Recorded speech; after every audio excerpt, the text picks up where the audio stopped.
fear inside.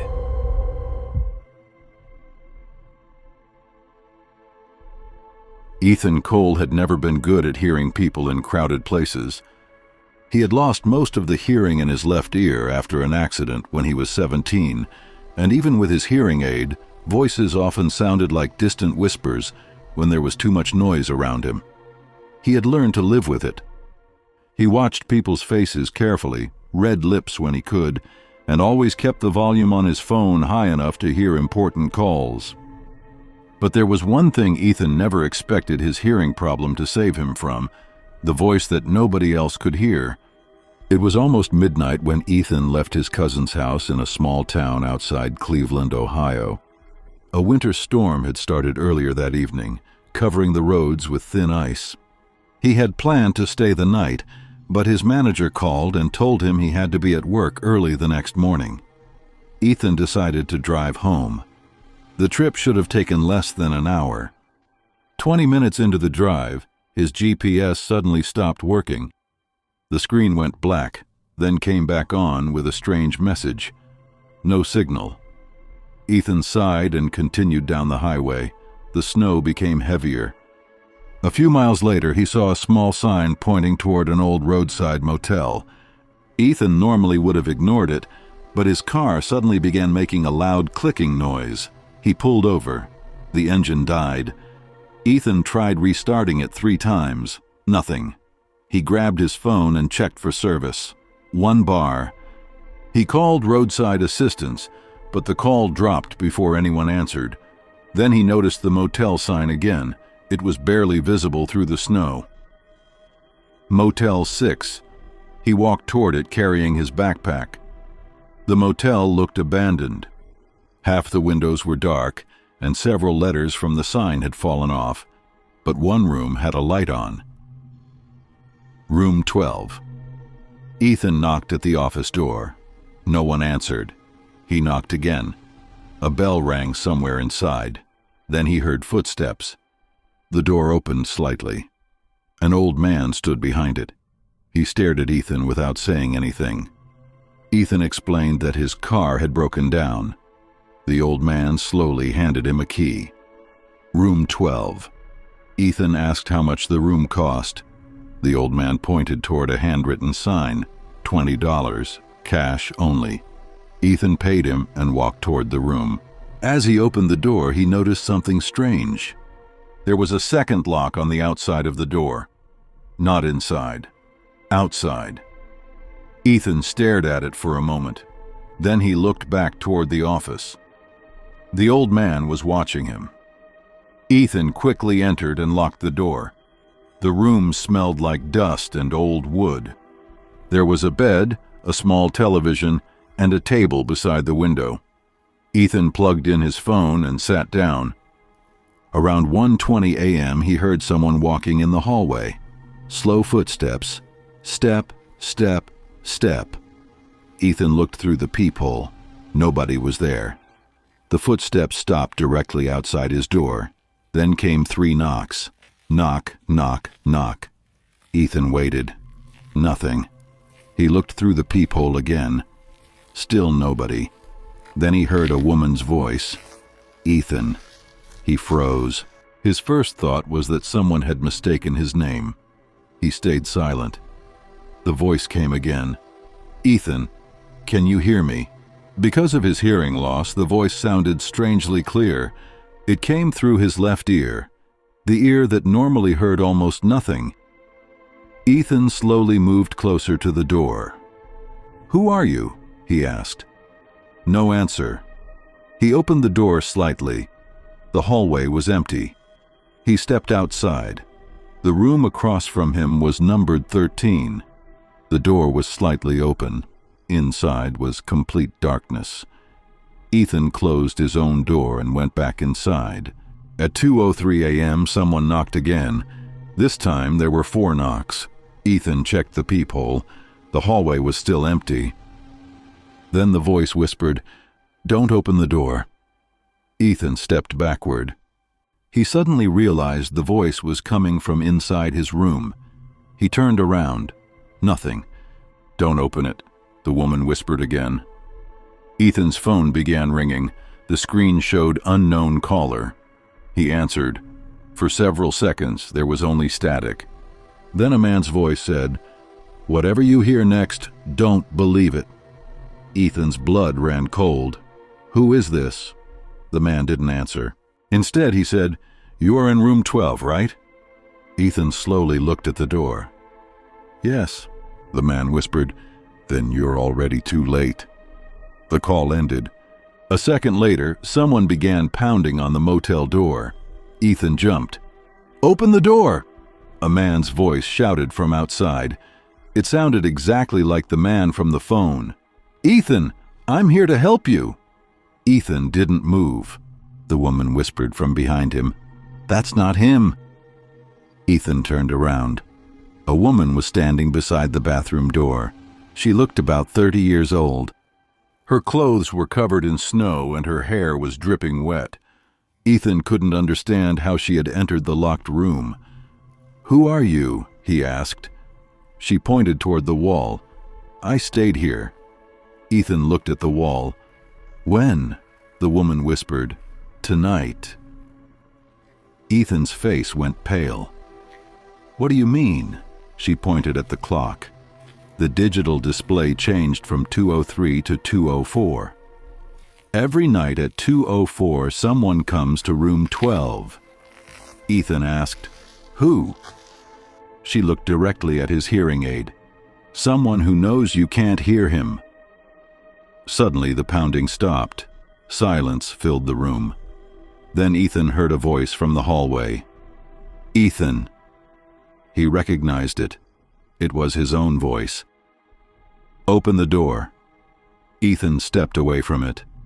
The woman grabbed his arm. "Do not answer." The voice outside became louder. "Ethan, it's me," Ethan whispered. "That's impossible." The woman nodded. "I know." The door handle slowly turned. Ethan watched it move. The lock clicked, but the door didn't open. The woman pulled him toward the bathroom. "There is another way." She opened the bathroom mirror cabinet and pushed the back panel. A narrow opening appeared behind it. Ethan stared at her. "Where does that go?" She answered, "Out." They crawled through the opening into a dark service tunnel beneath the motel. Ethan followed the woman through the narrow passage. Behind them, they heard the motel room door slam open. Footsteps entered. "Ethan," his own voice called. The woman whispered, "Keep moving." They reached a metal staircase leading upward. At the top was a door marked Exit. Ethan pushed it open. They emerged behind the motel. His car was parked exactly where he had left it. But something was wrong. The motel was gone. There was no building, no sign, no room, only an empty patch of snow. Ethan looked at the woman. She was gone. His phone suddenly rang. It was roadside assistance. The operator said, "Sir, we've been trying to reach you for almost 2 hours. Your vehicle is parked on Route 22. There's no motel anywhere near you." Ethan looked back at the empty snow. He drove home without stopping. The next morning, he searched online for the motel. He found an old newspaper article from 1998. A motel had burned down on the exact stretch of road. 12 people died. The article included photographs. Ethan stared at one picture. The woman from room 12 was standing in front of the motel. Her name was Sarah Miller. She had died in room 12. Ethan kept reading. According to the article, Sarah had survived the fire long enough to call emergency services, but the operator could not understand her because she was whispering through a damaged phone line. Her final words were never recorded clearly. Ethan looked at the date of the fire, November 14th, 1998. Exactly 27 years earlier. His phone suddenly vibrated. A new voicemail appeared. Ethan played it. At first there was only static. Then he heard the woman's voice. "Thank you for hearing me." Ethan stared at his hearing aid. The device had been turned off, yet the voice was still coming through his left ear. Then another voice whispered from behind him, his own voice. "Now it's your turn to stay."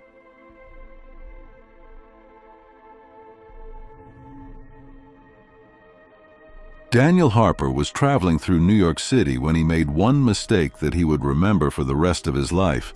He took the wrong subway train. It was almost 1 a.m. when Daniel entered an almost empty station in Manhattan. He had been visiting a friend in Queens and was trying to get back to his hotel. The station was unusually quiet. Most of the lights were working, but several flickered above the platform. Daniel checked the subway map on his phone. He needed the downtown line. A train arrived without making the usual announcement. Its headlights appeared from the tunnel, but Daniel noticed something strange. There was no route number displayed on the front. He stepped closer. The doors opened. Nobody got off. Nobody got on. Daniel looked inside. The train was almost completely empty. He hesitated. Then he heard a voice behind him.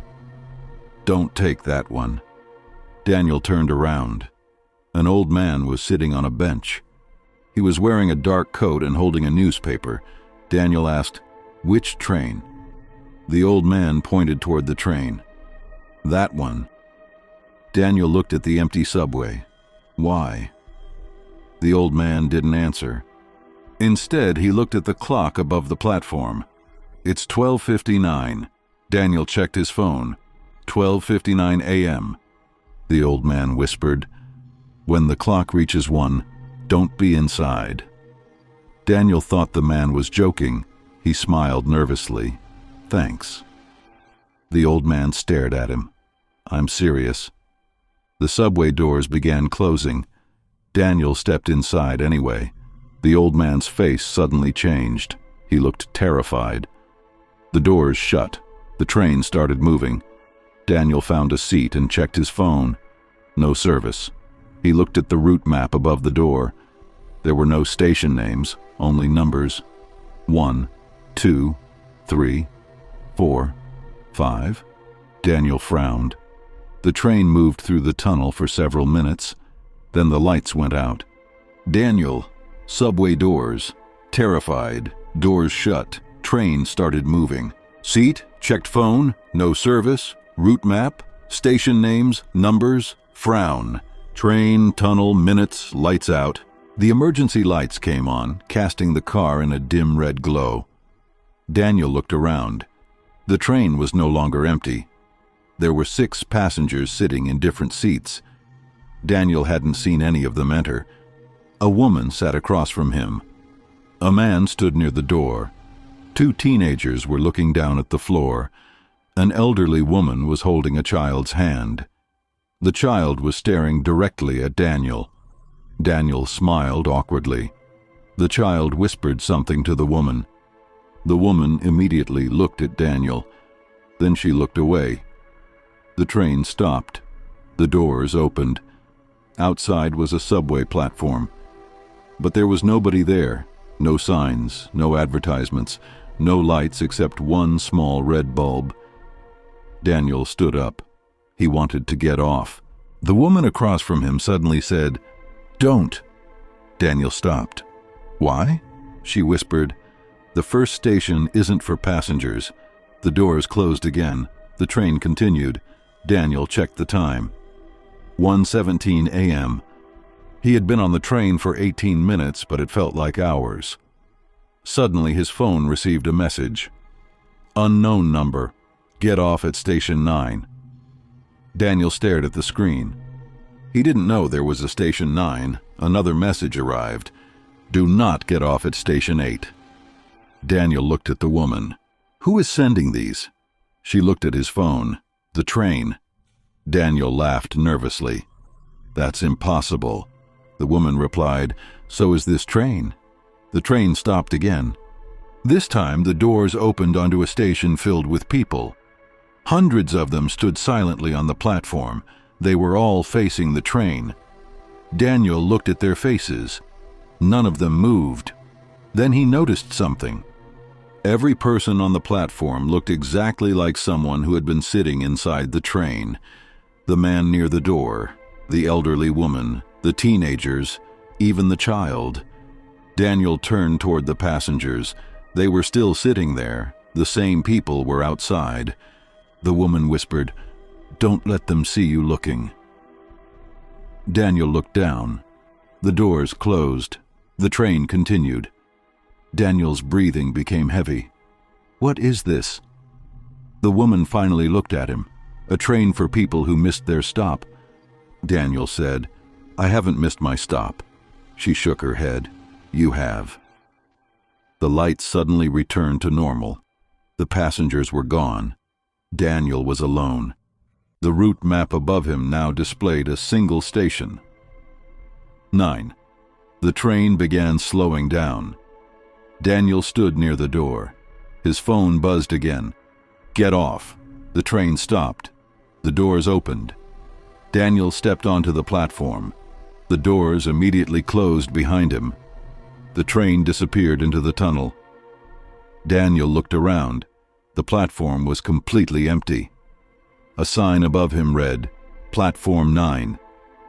He checked his phone. No service, no GPS. He walked toward the stairs. At the top was another platform, then another staircase. Every staircase led to another subway platform. Platform 9, Platform 9, Platform 9. Daniel began running. He finally saw a person standing near a vending machine. It was the old man from the first station. Daniel ran toward him. "You!" The old man looked at him sadly. "I told you." Daniel grabbed his arm. "How do I get out?" The old man pointed toward the tracks. "Wait for the next train." Daniel stared at him. "What if another one comes?" The old man shook his head. "It will." Daniel asked, "What do I do?" The old man looked at the clock. 1:59 a.m. "When it arrives, don't look inside." Daniel heard the train approaching. The sound grew louder. The headlights appeared. Daniel closed his eyes. The train stopped. The doors opened. The old man whispered, "Now." Daniel ran into the train without looking. The doors closed. He kept his eyes shut. Then he heard a familiar voice. "Daniel." It was his mother. His mother had died when he was 12. Daniel's eyes opened. She was sitting across from him. She looked exactly as she had on the last day he saw her. "Mom?" She smiled. "You took so long." Daniel began crying.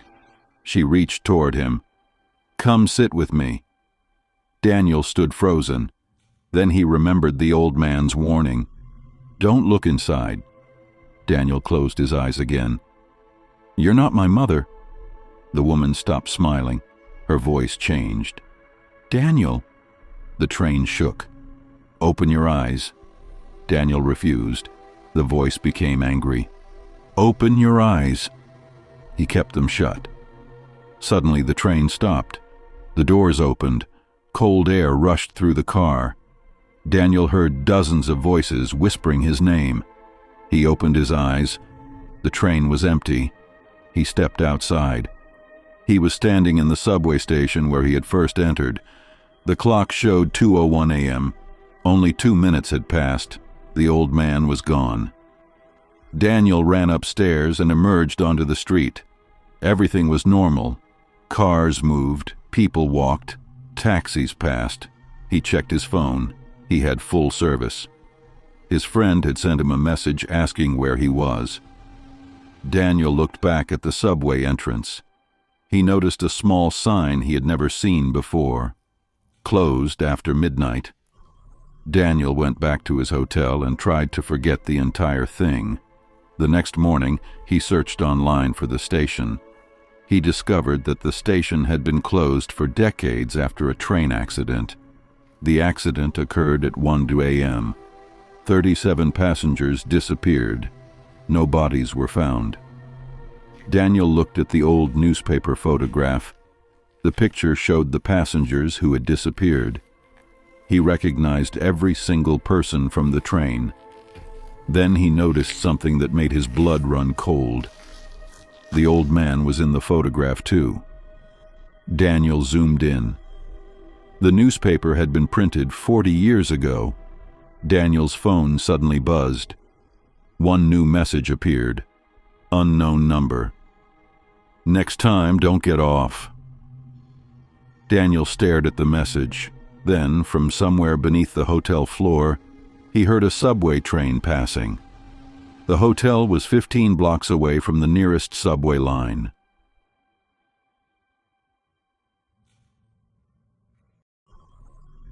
Michael Brooks was waiting at a bus station in Denver, Colorado, when he noticed a bus that wasn't listed on the schedule. It was 11:47 p.m., and Michael had been waiting for almost an hour. His flight had been canceled because of a snowstorm, so he decided to take a late-night bus to another city and stay with a friend. The station was nearly empty.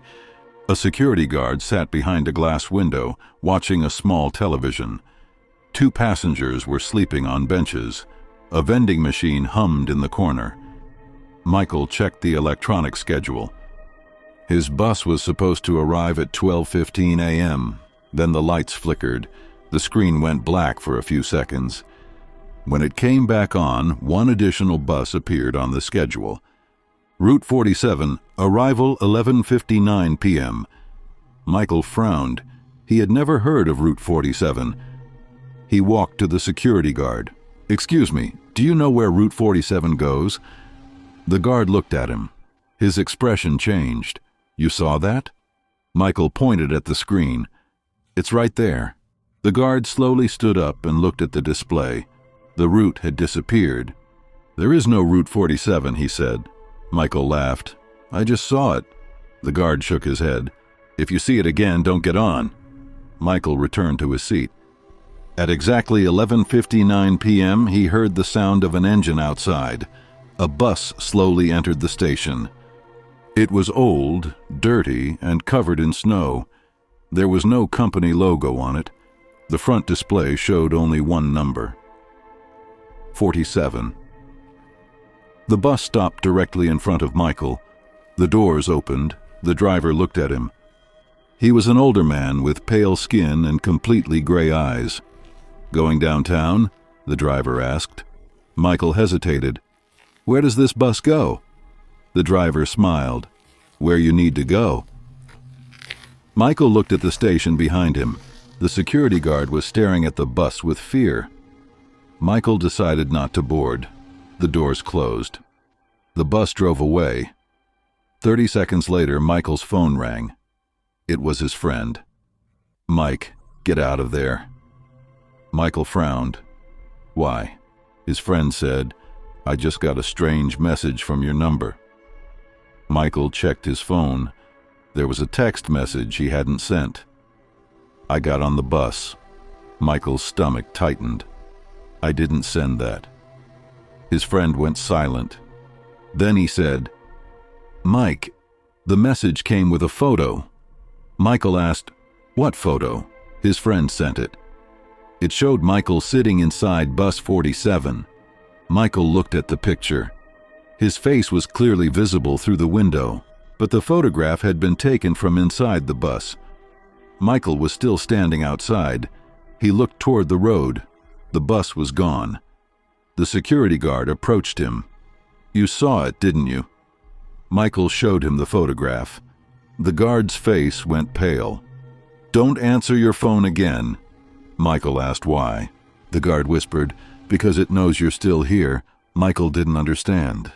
The guard explained that years ago a private bus had disappeared during a snowstorm. It was carrying 9 passengers and a driver. Search teams found the bus 2 days later at the bottom of a mountain road. Everyone inside was dead, but one strange thing was never explained. The bus had been found 20 miles away from where the accident occurred. Michael asked, "What happened to the route?" The guard said, "The company shut it down." Michael looked at the clock. 12:17 a.m., his scheduled bus was now delayed. He sat down again. At 12:31 a.m., the lights flickered. His phone rang.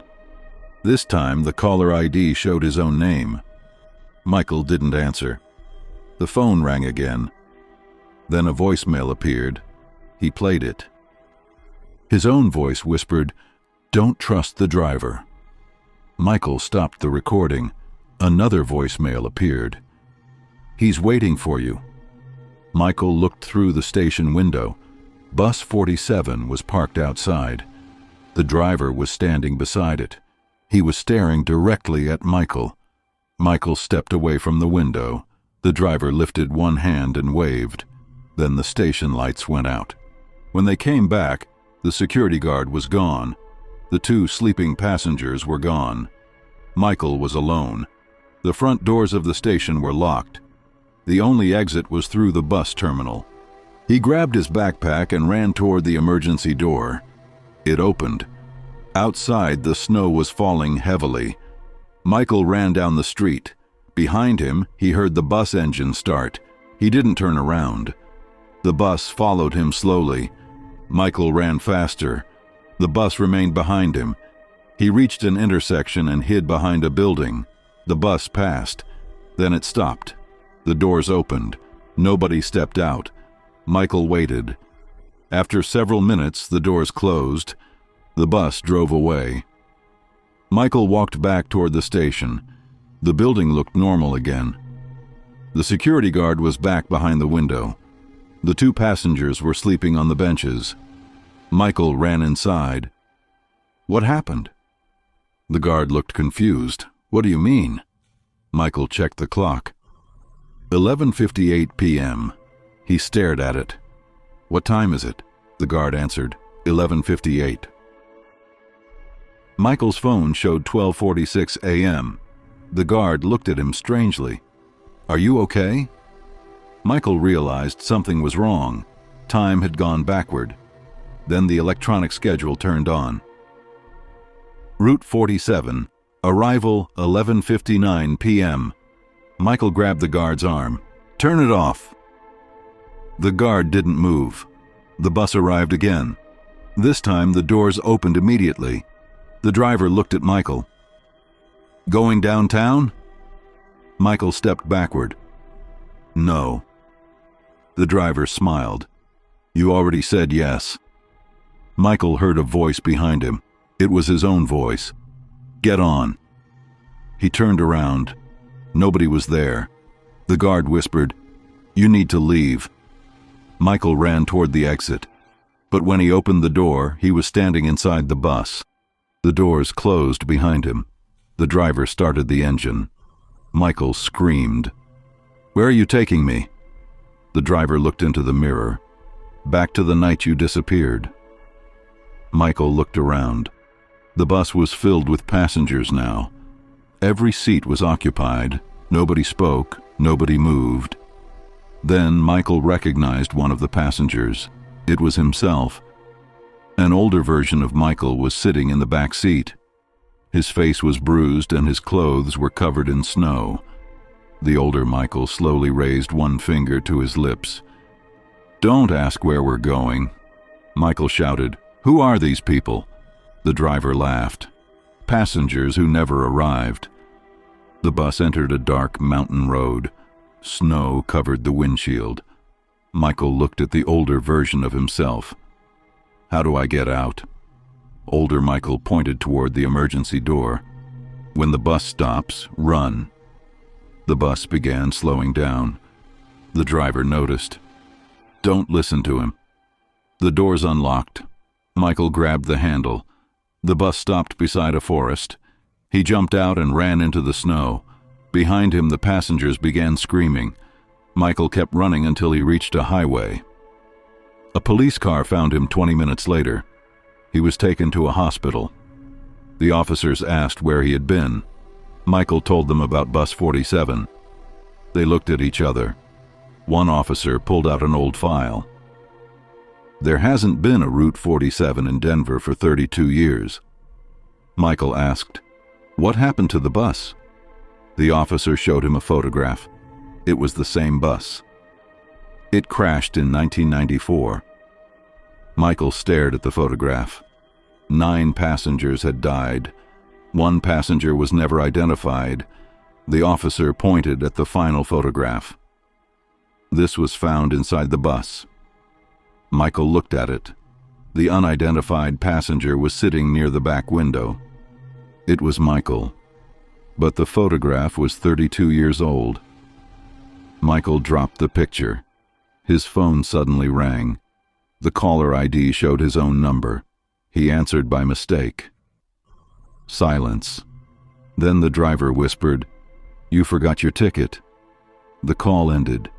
Michael looked down at his hand. He was holding a small paper ticket. Route 47. Date, November 14th, 1994. Underneath the date was another line. Return trip, tonight. Michael tried to tear the ticket apart. It wouldn't tear. The ink slowly changed. The destination disappeared. A new destination appeared. Home. Michael looked out the hospital window. Across the street, through the falling snow, a bus was waiting. Its headlights turned on. The number 47 appeared on the front display, and inside the bus, someone who looked exactly like Michael was sitting behind the driver, waiting for him to come back. Thank you for watching Fear Inside.